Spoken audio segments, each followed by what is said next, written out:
All right, welcome back to Wayside School, Beneath the Cloud of Dune by Louis Satcher. We are on chapter 21. We have 10 chapters left. We go to chapter 30, and we should be finished by the end of this week, which is craziness. Okay, chapter 21 is called Breathe. Has a nice clock. All right. Stephen stared at the clock on the wall. What if he couldn't lift the mallet? What if he dropped it on his toe? What if it dropped on Mr. Kidswater toe? He could be expelled. Breathe, said Jason from the desk next to him. Stephen took a breath. He stared at the clock. What if someone left a skateboard on the stairs? Then he might trip over it on his way to the gong. If he broke his leg, Mr. Kidwater would yell at him for being late. Breathe, said Rondi from the desk on the other side. Stephen took a breath. He stared at the clock. Sometimes it seemed the hands didn't move at all. Other times he'd blink and it would be a half an hour later. Time didn't always make sense at Wayside School. For lunch, Miss Mush made pepper-only pizza. Stephen ate his slice but did not remember eating it.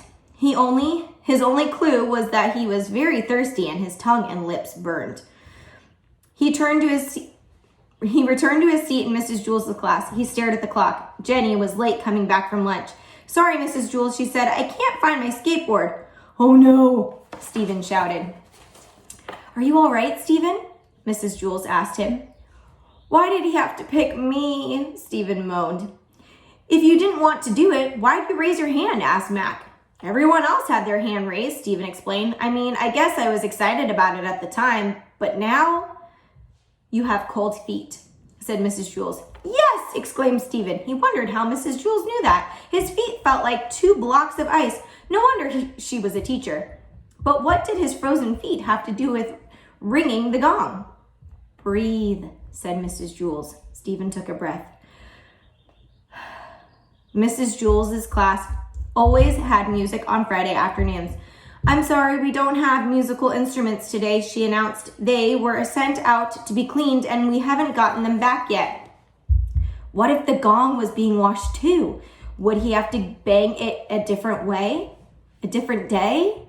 Breathe, said Kathy. Stephen took a breath. So just use what you were born with, said Mrs. Jules. And a 1, and a 2. Dana loudly blew her nose. Ron twiddled his lips. Mac puffed out his cheek and popped it with the other finger. Calvin and Bibi whistled. Joe stood on his head and sang Jingle Bells. Paul pulled Leslie's pigtails. She shrieked, squealed, and squawked, depending on the pull. Stop the music, Mrs. Jules suddenly shouted, and the room became instantly quiet. Stephen, you're late, she said. I'm sorry, I was so carried away by the music, I didn't notice the time. Time? Said Stephen. Now, Stephen, said Mrs. Jules. He remained frozen in his chair. Mrs. Jules asked Jason and Rondi to help. They moved to either side of Stephen and slowly lifted him to a standing position. It's time, buddy, said Jason. Time, Stephen repeated. He took 1 step, then stopped. Now the other leg, said Rondi. He took another step. You can do it, Stephen, cheered Kathy. Bang that gong like no one ever has banged it before, called Joy.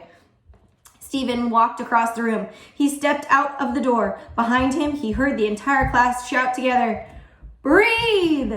Stephen took a breath.